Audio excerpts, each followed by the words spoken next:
DM news Gujarati. ધાનેરાના જીવાણા ગામ પાસે અકસ્માતની ઘટના। પોતાના ઘર તરફ જતી વખતે ગાય વચ્ચે આવતા અકસ્માત સર્જાયો। અકસ્માતમાં એકનું મોત અને એક ઘાયલ। ધાનેરાના જીવાણા ગામ પાસે અકસ્માતની ઘટના। પોતાના ઘર તરફ જતી વખતે ગાય વચ્ચે આવતા અકસ્માતમાં એકનું મોત તેમજ એક ઈજાગ્રસ્ત। બાઇક લઈને ઘર તરફ જતી વખતે વચ્ચે ગાય આવતા થયો અકસ્માત। મગરામના 22 વર્ષીય માજીરાણા યુવકનું ઘટના સ્થળે જ મોત। મૃતક લાશને પીએમ અર્થે ધાનેરા રેફરલ લવાઈ ઘાયલને સારવાર અર્થે ખાનગી હોસ્પિટલ ખસેડાયો। ધાનેરા પોલીસને જાણ કરતા પહોંચી ઘટના સ્થળે। પાટણ જિલ્લાના સાંતલપુર તાલુકાના ચારણકા ગામના બાળકોએ રમતગમતમાં સમગ્ર ગુજરાતમાં નામ રોશન કર્યું। સાંતલપુર તાલુકાના ચારણકા ગામના બાળકોએ રમતગમતમાં સમગ્ર ગુજરાતમાં નામ રોશન કર્યું। પાટણ જિલ્લાના સાંતલપુર તાલુકાના ચારણકા ગામના બાળકોએ રમતગમતમાં સમગ્ર ગુજરાતમાં નામ રોશન કર્યું, જેમાં વિદ્યારાણી ટ્રસ્ટ દ્વારા અર્ચ ડેવલપમેન્ટ ફાઉન્ડેશનના સહયોગથી પાટણ જિલ્લાના સાંતલપુર તાલુકાના ચારણકા ગામમાં બાળકોના શારીરિક અને માનસિક વિકાસ સર્વાંગી વિકાસના ભાગરૂપે સ્પોર્ટ્સની કોચિંગ 2023થી શરૂ કરવામાં આવી છે, જેમાં ચારણકા ગામના બાળકો ખેલો ચારણકા પ્રોજેક્ટ અંતર્ગત ફૂટબોલ, રગ્બી ફૂટબોલ, એથ્લેટિક, ખોખોની વિવિધ રમતોની ટ્રેનિંગ લઈ રહ્યા છે। આ ટ્રેનિંગનું આયોજન માઇક્રો પ્લાનિંગ રીતે અને ખેલાડીઓના ટેલેન્ટને ધ્યાને રાખી શ્રેષ્ઠ કોચ દ્વારા આપવામાં આવી રહી છે। બાળકો દ્વારા વિવિધ રમતોમાં ટુર્નામેન્ટમાં ભાગીદારી નોંધાવાય છે। હમણાં તાજેતરમાં ગુજરાત સરકાર દ્વારા આયોજિત school game federation of India football રાજ્યકક્ષા સ્પર્ધાનું આયોજન રમતગમત કોમ્પ્લેક્સ પાટણ ખાતે યોજાયું હતું, જેમાં ચારણકા ગામના ભાઈઓ અને બહેનોએ ભાગીદારી નોંધાવી હતી અને સમગ્ર ગુજરાતમાં બ્રોન્ઝ મેડલ પ્રાપ્ત કર્યો હતો। અને આ સ્પર્ધામાં પસંદગી પામેલ ખેલાડી સ્પોર્ટ ઓથોરિટી ઓફ ગુજરાત દ્વારા પ્રી નેશનલ કોચિંગ કેમ્પમાં જશે અને ત્યારબાદ રાષ્ટ્રીય કક્ષાની નેશનલ ટુર્નામેન્ટમાં ગુજરાત ટીમ વતી પ્રતિનિધિત્વ કરશે અને ત્યારબાદ તારીખ 26 નવેમ્બરથી 30 નવેમ્બર સુધી રાજ્ય કક્ષાની રગ્બી ફૂટબોલ અંડર 14 ભાઈઓ અને બહેનોની સ્પર્ધા sports authority of India sector 15 Gandhinagar ખાતે યોજાઈ હતી। આ સ્પર્ધામાં ગુજરાત રાજ્યમાંથી તમામ જિલ્લાના ટીમોએ ભાગીદારી નોંધાવી હતી અને પાટણ જિલ્લા વતી ચારણકા ગામના ભાઈઓ અને બહેનોએ રાજ્ય કક્ષાએ ભાગીદારી નોંધાવી હતી। આ સ્પર્ધામાં સમગ્ર ગુજરાતમાં પાટણ જિલ્લાની ભાઈઓની ટીમ પ્રથમ ક્રમાંક પ્રાપ્ત કરી ગોલ્ડ મેડલ મેળવેલ છે અને બહેનોની પાટણ જિલ્લાની ટીમ રાજ્ય કક્ષાએ બીજો ક્રમાંક પ્રાપ્ત કરી સિલ્વર મેડલ મેળવેલ છે। રાજ્ય કક્ષાની રગ્બી ફૂટબોલ સ્પર્ધામાં ચારણકા ગામના 6 ખેલાડીઓ નેશનલ કક્ષાએ પસંદગી પામેલ છે। આ ખેલાડીઓ 15 ડિસેમ્બરથી 29 ડિસેમ્બર સુધી પ્રી નેશનલ કોચિંગ કેમ્પમાં આણંદમાં ટ્રેનિંગ માટે જશે। ત્યારબાદ ગુજરાત ટીમ વતી પટના, બિહારમાં ગુજરાત ટીમનું પ્રતિનિધિત્વ કરશે।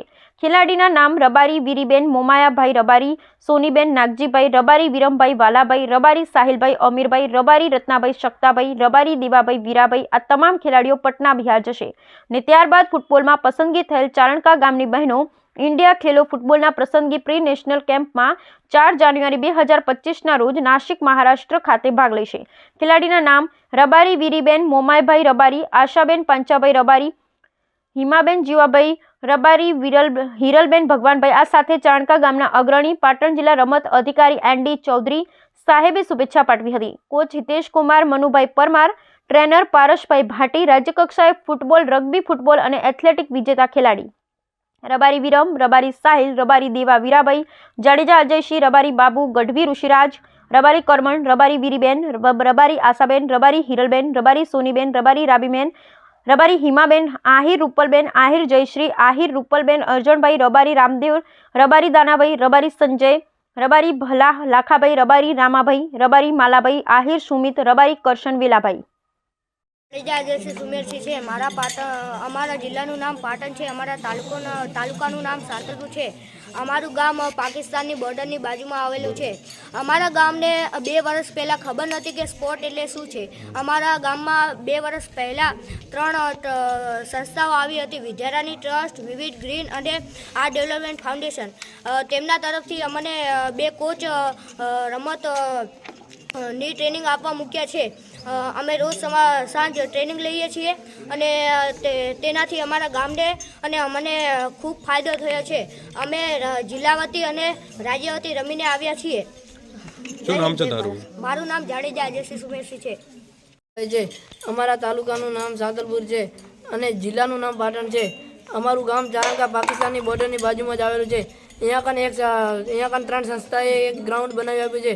વિદ્યારાણી ટ્રસ્ટ, આર્ટ ડેવલપમેન્ટ ફાઉન્ડેશન અને વિવિધ ગ્રીન.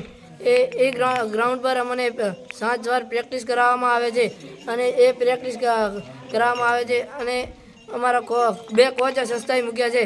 અને અમે પછી ગાંધીનગર રમવા ગયા હતા અને ગાંધીનગરમાં રગ્બીમાં અમારો ફર્સ્ટ નંબર આવેલ છે ચેમ્પિયનમાં. અને એમાંથી અમારે 5-6 છોકરા વરીને જવાના છે રાજ્ય કક્ષાએ રમવા. શું નામ છે તારું? મારું નામ રબારી વિરમભાઈ વાલાભાઈ છે. બેન મુમાયાભાઈ છે. હું ધોરણ 8માં ભણું છું. મારા ગામનું નામ ચારણકા છે. અમારા ગામમાં જ્યારે હું 2 વર્ષ પહેલાં આર્ટ્સ ડેવલપમેન્ટ ફાઉન્ડેશન, વિવિધ ગ્રીન અને વિદ્યારાણી ટ્રસ્ટ આ સંસ્થા અમારા ગામમાં આવી હતી. જ્યારે તે આવી નથી ત્યારે અમે સ્પોર્ટને કંઈ જાણતા નહોતા. અમે ગામમાં ક્યાંય પણ રમવા નહોતા ગયેલા.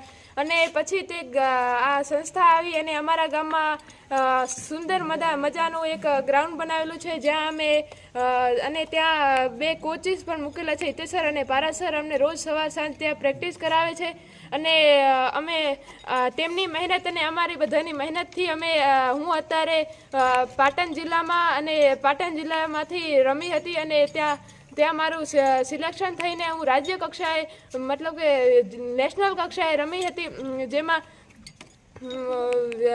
અમારી સંસ્થા અને અમારા કોચિસ બધાનો હું આભાર માનું છું. જય ભારત. એને જણાવતા ખૂબ જ આનંદની લાગણી થાય કે ગામની કીર્તન સાંભળી અને જેને મનમાં ના આવે મોજ એને ગણવા રણના રોજ હાચું રોઠિયો ભણે એવું છેવાડાનો બોર્ડરનો વિસ્તાર ચારણકા ગામ અને એમાં આર્ચ ફાઉન્ડેશન અને વિદ્યારાણી નામની સંસ્થાઓ દ્વારા જે છેવાડાના બાળકો જેને સ્પોર્ટ લેવલે કોઈ જ પ્રકારનું જ્ઞાન નહોતું એવું આજે રાજ્ય કક્ષાએ નેશનલ લેવલે જ્યારે રમવા મળ્યા છે ત્યારે ગામ માટે ખૂબ જ હરખની લાગણી કહેવાય. અને આર્ચ ફાઉન્ડેશન અને વિદ્યારાણી સંસ્થાને ખૂબ ખૂબ અભિનંદન અને ધન્યવાદ. આવા છેવાડાના વિસ્તારના વિદ્યાર્થીઓને આગવી ઓળખ અપાવે તે બદલ આ સંસ્થા ફાઉન્ડેશનનો ખૂબ ખૂબ ગામ વતી અમે ધન્યવાદ અને અભિનંદનને પાત્ર માની છે. શું નામ છે તમારું? પ્રવીણદાન ગઢવી. બોર્ડર એરિયાનું એક પાટણ જિલ્લાનું ચારણકા ગામ. 2 વર્ષ પહેલાં સ્પોર્ટ વિશે કોઈને અવેરનેસ હતી નહીં. 3 સંસ્થાઓ આવી, વિવિધ ગ્રીન, આર્ચ ફાઉન્ડેશન અને વિદ્યારાણી. એમના તરફથી અહીં કને સ્પોર્ટ ગ્રાઉન્ડ બનાવી દેવામાં આવ્યું. વિદ્યાર્થીઓને ધીમે ધીમે સ્પોર્ટની અંદર ઇન્વોલ્વ થાય એ માટે વાતાવરણ તૈયાર કર્યું અને પછી ધીમે ધીમે અમારી ટીમ તાલુકા કક્ષાએ, જિલ્લા કક્ષાએ અને પછી સ્ટેટ લેવલે રમવા માંડી. આજે પરિસ્થિતિ એ છે કે ગામના વિદ્યાર્થીઓ નેશનલ લેવલ રમીને આવેલ છે, સ્ટેટ લેવલ ચેમ્પિયન છે, ખેલ મહાકુંભમાં બ્રોન્ઝ મેડલ લાવેલ છે. અને છોકરાઓની એના સિવાય પણ સ્પોર્ટમાં એક્ટિવિટી એટલી એક્ટિવ છે કે અમારા વિદ્યાર્થીઓ અત્યારે પોલીસ કક્ષાનું જે ગ્રાઉન્ડ આવે ને એ અમારા વિદ્યાર્થીઓ, નાના વિદ્યાર્થીઓ અત્યારે કરી લે છે કમ્પ્લીટ. 25 મિનિટનો જે પોલીસનું ગ્રાઉન્ડ છે એ અમારા વિદ્યાર્થીઓ 19 મિનિટમાં કમ્પ્લીટ કરે છે. આર્મીની જે 6 મિનિટની રનિંગ આવે છે એ અમારા વિદ્યાર્થીઓ 5 મિનિટમાં કરી લે છે. એ લેવલનું અમારા વિદ્યાર્થીઓનું અત્યારે સ્પોર્ટમાં એક્ટિવ થઈ ગયા છે. બીજું, દર મહિને મેરાથોન થાય છે અમારા ગામમાં. અહીંથી છોકરાઓ દર મહિને 16 કિલોમીટરની એક મેરાથોન કરે છે. એ લેવલનું અહીં કને સ્પોર્ટમાં કામ થઈ રહ્યું. અને એની સાથે સાથે ભણવાની અંદર પણ છોકરાઓનું હવે ઇન્વોલ્વમેન્ટ વધ્યું છે, કારણ કે ગવર્મેન્ટની યોજનાઓનો લાભ, બીજું ગવર્મેન્ટ તરફથી જે સપોર્ટ થાય છે બેટી બચાવો એ કાર્યક્રમ અંતર્ગત ખરેખર વિદ્યાર્થીઓનું અહીં કને ગ્રોથ વધ્યો છે. Thank you. શું નામ છે? આશીષદાન ભરતદાન ગઢવી. નમસ્કાર. છેલ્લા 1.5-2 વર્ષથી વિદ્યારાણી ટ્રસ્ટ દ્વારા આર્ચ ડેવલપમેન્ટ ફાઉન્ડેશન દ્વારા છેલ્લા 1.5-2 વર્ષથી ચારણકા ગામની અંદર ખેલો ચારણકા પ્રોજેક્ટ કાર્યરત છે. આ પ્રોજેક્ટની અંદર 120 ખેલાડીઓનું રજિસ્ટ્રેશન થયેલું છે, જે આ ચારણકા ગામના લોકલ છોકરાઓ છે. અને સવારે અને સાંજે એમને એક માઇક્રો પ્લાનિંગ કરીને એમના એજ ગ્રુપને ધ્યાને રાખીને, એમના ટેલેન્ટને ધ્યાને રાખીને સવાર અને સાંજ વિવિધ રમતોની તાલીમ આપવામાં આવે છે, જેમ કે ફૂટબોલ છે, રગ્બી ફૂટબોલ છે, એથ્લેટિક્સ છે અને ખોખો, કબડ્ડી એવી વિવિધ રમતોની અમને સવાર સાંજ તાલીમ આપવામાં આવે છે. અને આ ટ્રેનિંગ આપ્યા બાદ જે ગુજરાત સરકાર દ્વારા યોજાતી Khel Mahakumbh, HGFI school game federation of India, આ બધી રમતોમાં છોકરાઓ અહીંયા ટ્રેનિંગ કરીને તાલુકા કક્ષાએ પસંદગી પામીને વિનર થઈને જિલ્લા કક્ષાએ જાય છે. પાટણ જિલ્લાની અંદર પાટણ જિલ્લામાં સિલેક્શન થઈ અને પાટણ જિલ્લાની વતીની ટીમ માટે કરીને રાજ્ય કક્ષાએ રમવા જાય છે. એટલું જ નહીં, પરંતુ ચારણકા ગામના છોકરાઓ પાટણ જિલ્લાની ટીમમાંથી જ્યારે રમવા રાજ્ય કક્ષાએ જાય છે ત્યારે સમગ્ર ગુજરાતમાંથી આ ટીમ ચેમ્પિયન બને છે. રગ્બી ફૂટબોલમાં બી હમણાં તાજેતરની અંદર પાટણ જિલ્લાની અંદર રાજ્ય કક્ષાનું આયોજન થયું, તો ફૂટબોલમાં બી એમનો બ્રોન્ઝ મેડલ છે. રાજ્ય કક્ષામાં છોકરાઓ પ્રી નેશનલ કોચિંગ કેમ્પ માટે સિલેક્શન થયેલા છે. તાજેતરમાં 26 થી 30 નવેમ્બરના રોજ ગાંધીનગર મુકામે ગુજરાત સરકાર દ્વારા આયોજિત રગ્બી ફૂટબોલની સ્પર્ધામાં બી ચારણકાની ટીમ રાજ્ય કક્ષાએ પ્રથમ નંબરે ગોલ્ડ મેડલ વિજેતા થઈ છે. ચારણકાની ટીમ બહેનોની રાજ્ય કક્ષાએ રગ્બી ફૂટબોલમાં સિલ્વર મેડલ એટલે બીજા ક્રમાંકે વિજેતા થયેલી છે. અને એમાંથી જે સિલેક્શન પામેલા ખેલાડીઓ છે એ આવનારા સમયમાં મહારાષ્ટ્ર, બિહાર, પટના જેવા રાજ્યોમાં ગુજરાત ટીમ વતી પ્રતિનિધિત્વ કરવા જશે. આ સાથે ગામનો અગ્રણીઓ, પાટણ જિલ્લા રમત અધિકારી ચૌધરી સાહેબ બધાએ શુભકામના પાઠવી હતી. છોકરાઓ સવાર સાંજ ટ્રેનિંગ કરી રહ્યા છે અને આર્ચ ડેવલપમેન્ટ ફાઉન્ડેશન અને વિદ્યારાણી ટ્રસ્ટ હજી બી સ્પોર્ટને વધારે જાગૃત કરવા માટે, આ બાળકોને એમના સ્પોર્ટ કેરિયરમાં આગળ લઈ જવા માટે 2036ની ઓલિમ્પિક સુધી આ ગામના છેવાડાનું ગામ અને આ ગામનો ખેલાડી ત્યાં સુધી પહોંચે એ લેવલની પ્રયત્નો કરી રહી છે સંસ્થા. શું નામ છે તમારું? મારું નામ પરમાર હિતેશ કુમાર મનુભાઈ છે. હું આ ખેલો ચારણકા પ્રોજેક્ટનો હેડ કોચ છું અને સવાર સાંજ અમે આ લોકોને, આ ખેલાડીઓને અમે ટ્રેનિંગ આપી રહ્યા છીએ. ધાનેરામાં ધંકેશ્વર મહાદેવ અને ગુરુજી 1008 વેજપુરી મહારાજનું પ્રાણ પ્રતિષ્ઠા મહોત્સવ કાર્યક્રમનો આજથી પ્રારંભ કરવામાં આવ્યો. બારોટવાસમાં આવેલ શેમકરી માતાજીના મંદિર પાસે નવીન 2 મંદિર બનાવવામાં આવ્યા. ધાનેરામાં ધંકેશ્વર મહાદેવ તેમજ ગુરુજી 1008 વજેપુરી મહારાજની પ્રાણ પ્રતિષ્ઠા મહોત્સવ કાર્યક્રમ આજથી પ્રારંભ કરવામાં આવ્યો. બારોટવાસમાં આવેલ શેમકરી માતાજીના મંદિરની બાજુમાં નવીન 2 મંદિર બનાવવામાં આવ્યા. ધામધૂમથી 3 દિવસીય પ્રાણ પ્રતિષ્ઠા મહોત્સવ યોજાશે, જેમાં પ્રથમ દિવસે હવન યજ્ઞ અને કળશ યાત્રાનો કાર્યક્રમ યોજાયો હતો. ત્યારબાદ આજે બીજા દિવસે થાવર ગામે આવેલ વજેપુરી મહારાજની જગ્યાએથી ભવ્ય શોભાયાત્રા નીકળી હતી અને આ શોભાયાત્રા થાવર જગ્યાએથી સમગ્ર થાવર ગામમાં ફરી હાઈવે રોડ પર આવી હતી અને ભક્તો દ્વારા બુલડોઝર પર ચડી અને ફૂલોથી સ્વાગત કરવામાં આવ્યું હતું અને સર્વે સમાજના ભાઈઓ બહેનો પણ શોભાયાત્રામાં જોડાયા હતા અને શોભાયાત્રા આશાપુરા મંદિર થઈ કોટડાવાસ થઈ બારોટવાસમાં આવેલ શેમકરી માતાજીના મંદિરે પહોંચી હતી અને ત્યાં 2 મંદિર બનાવવામાં આવ્યા છે. ધનકેશ્વર મહાદેવ ને 1008 વજેપુરી મહારાજનું મંદિર બનાવવામાં આવ્યું છે. આવતીકાલે ધામધૂમથી પ્રતિષ્ઠા કરવામાં આવશે. શાસ્ત્રી સત્યમ મહારાજ દ્વારા હવન યજ્ઞ મંત્રોચ્ચાર કરી પ્રાણ પ્રતિષ્ઠા કરવામાં આવશે. રાવ નારણસિંહ અને ત્રિકમસિંહ તેમજ રાવ સમાજના ભાઈઓ બહેનોએ આ કાર્યક્રમને સફળ બનાવવા સહયોગ આપી આ 3 દિવસીય પ્રાણ પ્રતિષ્ઠા મહોત્સવ કાર્યક્રમની ધામધૂમથી ઉજવણી કરવામાં આવી. આજે ધામધૂમથી બેન્ડ બાજા સાથે થાવરથી ધાનેરા સુધી ભવ્ય શોભાયાત્રા નીકળી હતી ને ગુરુ 1008 વજેપુરી મહારાજના દર્શન કરવાનો તમામ લોકોએ લાહવો લીધો હતો. ધાનેરાની ધન્ય ધરા ઉપર ગુરુ વજેપુરજી અચલપુરજી બાપજીની જે દેવનગરી છે, અમારો જે જૂનો બારોટવાસ 3 દિવસનો ભવ્ય કાર્યક્રમ રાખેલ. ગઈકાલે શોભાયાત્રા, આજની તારીખના અંદર શોભાયાત્રા ગાડી લઈને ગઈકાલે આગળના દિવસે કળશ યાત્રાનો ભવ્ય કાર્યક્રમ રાખ્યો. ગુરુ વજેપુરજી બાપજીના પ્રતાપથી શેમકરી માતાજીના મંદિરે ભવ્યમાં ભવ્ય કાર્યક્રમ રાખ્યો અને એ અનાની પરિવારને હું ધન્યવાદ આપું છું. આવા વિરલા અને રાવ સમાજના અંદર સોલંકી પરિવાર, જેને દતણસા પરિવાર કહેવામાં આવે, એવા નારણસિંહ અને એમના પિતાશ્રી ત્રિકમસિંહજીનું નામ જે રોશન કર્યું, અમારા રાવ સમાજે જે સહયોગ આપ્યો અને ગામના નગરજનો, દરેક ભાવિકો, દરેક ગુરુ ભાઈઓએ જે સહયોગ આપ્યો એમનો ખૂબ ખૂબ આભાર માનું છું. 3 દિવસનો ભવ્ય કાર્યક્રમ છે. આવતીકાલે પ્રાણ પ્રતિષ્ઠા ગુરુ મહારાજની અને ધનકેશ્વરજી મહાદેવની પ્રાણ પ્રતિષ્ઠાનો ભવ્ય કાર્યક્રમ રાખવામાં આવેલ છે. એ બાબતના અંદર હું સર્વ મારા મીડિયા મિત્રોને કહું છું કે ભવ્યમાં વધારે લોકો આવતીકાલે પણ પ્રાણ પ્રતિષ્ઠામાં જોડાય એવો હું બધાને બુલડોઝરથી ફૂલ વર્ષા કરવામાં આવી શું કહેશો? જે યોગીજીનો નારો હતો, યોગીજીનું એક સપનું હતું કે બુલડોઝર, આજે અમારા માળી સમાજે અને ધાનેરાના નગરના જે રબારી સમાજ હોય, ઠાકોર સમાજ હોય, રાજપૂત સમાજ, દરેક સમાજના આગેવાનો હોય જે ફૂલ વર્ષા જે થાવર ગામના અંદર પુલિયા ઉપર જે કરી એમને પણ હું આજે ધન્યવાદ આપું છું. જય હિન્દ, જય ભારત, જય જય શ્રી રામ. જાડી શાળામાં ઓરડાની ઘટ હોવાથી બે પાળીમાં શાળા ચાલતી હોવાને કારણે ગામ લોકોએ ઓરડાની અને શિક્ષકની ઘટ પૂરી કરવાની માંગ કરી છે. જાડી શાળામાં ઓરડાની ઘટના કારણે બે પાળીમાં શાળા ચાલતી હોવાથી ગામ લોકોએ ઓરડા અને શિક્ષકોની ઘટ પૂરી કરવા માંગ કરી.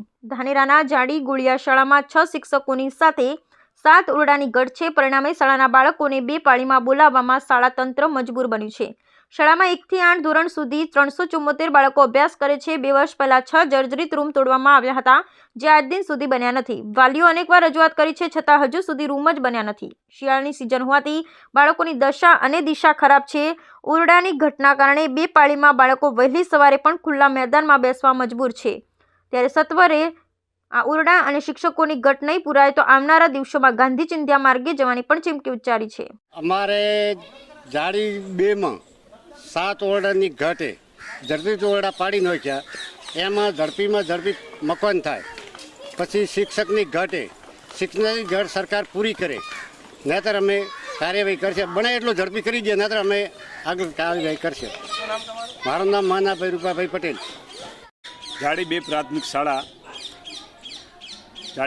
શાળાની અંદર છેલ્લા 2.5 વર્ષથી 6 જર્જરિત ઓરડાઓ પાડી નાખવામાં આવેલ, ડેમેજ બોલાવીને આજ તારીખ સુધી હજી એ ઓરડાઓ મળ્યા નથી. એના માટે અમારા ગ્રામજનોની રજૂઆત છે સરકારશ્રીને કે તાત્કાલિક ઓરડા મંજૂર કરે, તાત્કાલિક કામ સત્વરે ચાલુ થાય એવી અમારી માગણી છે. એના સિવાય અમારી જાડી 2 પ્રાથમિક શાળાની અંદર 6 શિક્ષકોની ઘટ છે. એ શિક્ષકો પણ તાત્કાલિક એમની નિમણૂક થાય. એના માટે અમારી સરકારશ્રીની નમ્ર વિનંતી છે કે તાત્કાલિક આ પ્રશ્ન અમારો સોલ્યુશન થાય, એટલે બાળકોને કોઈ તકલીફ ન પડે. એના માટે અમે ગ્રામજનો દિલથી રજૂઆત કરીએ છીએ. અને જો અમારી આ માગણી સ્વીકારવામાં નહીં આવે, ઝડપી એનું નિરાકરણ નહીં આવે, તો અમારે ગોધી ચિંધ્યા માર્ગે જવું પડશે એવું અમને લાગી રહ્યું છે. જય દ્વારકાધીશ. નામ રબારી ભોમજીભાઈ. 10 ડિગ્રી તાપમાન વચ્ચે રાજસ્થાનને અડીને આવેલા બનાસકાંઠા જિલ્લાની 7 ચેકપોસ્ટ પર સઘન ચેકિંગ હાથ ધરાયું છે. કડકડતી ઠંડીમાં પણ પોલીસ જવાનો સઘન ચેકિંગ કરી રહ્યા છે અને ગાડીઓને ચેક કરીને જ રાજસ્થાનમાંથી ગુજરાતમાં પ્રવેશ આપવામાં આવી રહ્યો છે. 10 ડિગ્રી તાપમાન વચ્ચે રાજસ્થાનને અડીને આવેલા બનાસકાંઠા જિલ્લાની 7 ચેકપોસ્ટ પર સઘન ચેકિંગ હાથ ધરાયું છે. કડકડતી ઠંડીમાં પણ પોલીસ જવાનો ચેકપોસ્ટ પર સઘન ચેકિંગ કરી રહ્યા છે અને ગાડીઓ ચેક કર્યા બાદ જ રાજસ્થાનમાંથી ગુજરાતમાં પ્રવેશ આપવામાં આવી રહ્યો છે. ડિસેમ્બર મહિનામાં ઠંડીનો ચમકારો વધ્યો છે. ઠંડીનો ચમકારો વધતા બજારો વહેલી બંધ થઈ જાય છે. સાંજ પડતાની સાથે જ લોકો પોતાના ઘરમાં પુરાઈ જાય છે. તો બીજી તરફ બનાસકાંઠા પોલીસ રાત્રિના 12 વાગે પણ આંતરરાજ્ય ચેકપોસ્ટ પર કડકડતી ઠંડીમાં પણ તાપણાના સહારે પોતાની ફરજ નિભાવી રહી છે. એક તરફ સમગ્ર રાજ્યમાં કડકડતી અને હાડ થીજવતી ઠંડી પડી રહી છે, તો બીજી તરફ 31st નજીક આવતા કડકડતી ઠંડી વચ્ચે પણ બનાસકાંઠા પોલીસ એલર્ટ બની છે. કડકડતી ઠંડી વચ્ચે રાજસ્થાનને અડીને આવેલા બનાસકાંઠાની નેનાવા આંતરરાજ્ય ચેકપોસ્ટ પર પોલીસ દ્વારા સઘન સુરક્ષા ગોઠવાઈ છે. રાજસ્થાનમાંથી ગુજરાતમાં પ્રવેશતા તમામ વાહનોને સઘન ચેકિંગ કરવામાં આવે છે અને ગુજરાતમાંથી રાજસ્થાન જતી શંકાસ્પદ ગાડીઓને પણ તપાસ બાદ જ રાજસ્થાન તરફ જવા દેવામાં આવે છે. ધાનેરા તાલુકાની 3 જેટલી આંતરરાજ્ય ચેકપોસ્ટ પર પોલીસ દ્વારા સઘન ચેકિંગ હાથ ધરાયું છે. પોલીસ દ્વારા દિવસ રાત ચેકપોસ્ટ પર ખડે પગે રહી રાજસ્થાનમાંથી ગુજરાતમાં પ્રવેશતી તમામ ગાડીઓનું ચેકિંગ કરવામાં આવી રહ્યું છે અને શંકાસ્પદ ગાડીઓની પૂછપરછ પણ હાથ ધરાઈ છે. ડીએમ ન્યૂઝની ટીમ રિયાલિટી ચેક કરવા માટે કડકડતી ઠંડી વચ્ચે રાત્રિના 12 વાગે રાજસ્થાનને અડીને આવેલા નેનાવા ચેકપોસ્ટ ખાતે પહોંચી, તો નેનાવા ચેકપોસ્ટ પર બનાસકાંઠા પોલીસે કડકડતી ઠંડી વચ્ચે પણ પોતાની ડ્યુટી નિભાવી રહી હતી. ધાનેરા પોલીસ સ્ટેશનના પીઆઈ એટી પટેલ અને તેમની ટીમ રાજસ્થાનથી ગુજરાતમાં પ્રવેશતા તમામ વાહનોનું ચેકિંગ કરી રહી હતી. ઠંડીથી બચવા માટે પોલીસની ટીમ દ્વારા તાપણું બનાવેલ હતું. તાપણા પાસે બેસી અને પોલીસ ઠંડીની સામે રક્ષણ મેળવતી નજરે પડી હતી. 31st વચ્ચે ગણતરીના દિવસો બાકી છે ત્યારે 31st પહેલા દારૂ રાજસ્થાનમાંથી ગુજરાતમાં બુટલેગરો ઘુસાડવા માટે સક્રિય બનતા હોય છે અને આ નશીલા પદાર્થો તેમજ દારૂને રોકવા માટે પોલીસ પહેલેથી જ એક્શનમાં આવી ગઈ છે. અલગ અલગ એક્શન પ્લાન બનાવી બુટલેગરોના મોડન્સ ઓપરેન્ડી ફેલ કરવા સઘન ચેકિંગ હાથ ધરાયું છે.